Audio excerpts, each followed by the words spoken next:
Hi friends, நம்ம வந்து பயோமெட்டீரியல்ஸ் இன் implants பார்க்கலாம். ஃபஸ்ட்டு இம்ப்ளான்ட்ஸ்னால் என்னென்னு பார்க்கலாம். நம்மளுடைய பயாலஜிக்கல் ஸ்ட்ரக்சர் இல்லைனா பாடி பார்ட்ஸில் ஏதாவது மிஸ் ஆகிடுச்சு, டேமேஜ் ஆகிடுச்சுன்னா அதை ரீப்ளேஸ் பண்ணிக்கலாம். எப்படின்னா இம்ப்ளான்ட்ஸ் மூலியமாக மெடிக்கல் டிவைஸ் இல்லைனா டிஷ்யூஸை வச்சு இம்ப்ளான்ட்ஸ் பண்ணிக்கலாம். ஃபார் எக்ஸாம்பிள் வந்து orthopaedic implants, dental implants, cardiovascular implants.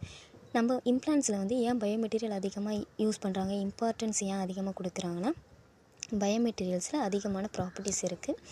பயோகம்பேட்டபிலிட்டி இருக்குது. பயோகம்பேட்டபிலிட்டி அப்படின்னா நம்ம இப்போ ஃபிக்ஸ் பண்ணியிருக்க இல்லைனா ரீப்ளேஸ் பண்ணியிருக்க ஒரு இம்ப்ளான்ட்ஸ் பக்கத்தில் உள்ள ஆர்கன்ஸோ இல்லை டிஷ்யூஸோ எந்த டேமேஜும் ஆகாமல் இருக்கிறதுக்கு, டாக்ஸிசிட்டியை ஃபார்ம் பண்ணாமல் இருக்கிறதுக்கு பயோகம்பேட்டபிலிட்டி யூஸ் பண்ணுறாங்க.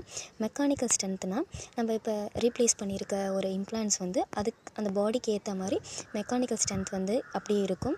அடுத்து கொரேஷன் ரெசிஸ்டன்ட், அடுத்து biofunctionality. Types of biomaterial used in implants: metal, ceramics, polymers, காம்போசிட்ஸ்லாம் யூஸ் பண்ணுறாங்க. மெட்டல்ஸ் வந்து எதுக்கு யூஸ் பண்ணுறாங்கன்னா லோட் பியரிங் இம்ப்ளான்ட்ஸ்க்காண்டி யூஸ் பண்ணுறாங்க. ஃபார் எக்ஸாம்பிள் வந்து ஆர்த்தோபெடிக் அண்ட் டென்டல் இம்ப்ளான்ட்ஸ். அதுக்கு என்ன மெட்டல்ஸ் யூஸ் பண்ணுறாங்கன்னா டைட்டானியம், ஸ்டெயின்லெஸ் ஸ்டீல் யூஸ் பண்ணுறாங்க. செராமிக்ஸ் வந்து அதிகமாக bone replacement, dental implants, coating இந்த மாதிரி இதுக்கு அதிகமாக செராமிக்ஸ் யூஸ் பண்ணுவாங்க.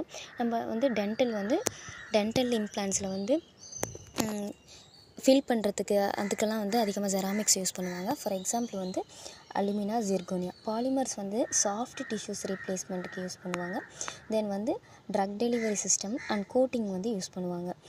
PLE and PGA. For example PLE அப்படின்னா பாலிலாக்டிக் ஆசிட், பிஜிஏனா பாலிகிளைகோலிக் ஆசிட். காம்போசிட்ஸ்னால் ஒரு காம்பினேஷன் ஆஃப் மெட்டீரியல்ஸ். ரெண்டு மெட்டீரியல்ஸை கம்பைன் பண்ணி வருது ஒரு காம்போசிட்னு சொல்லுவாங்க.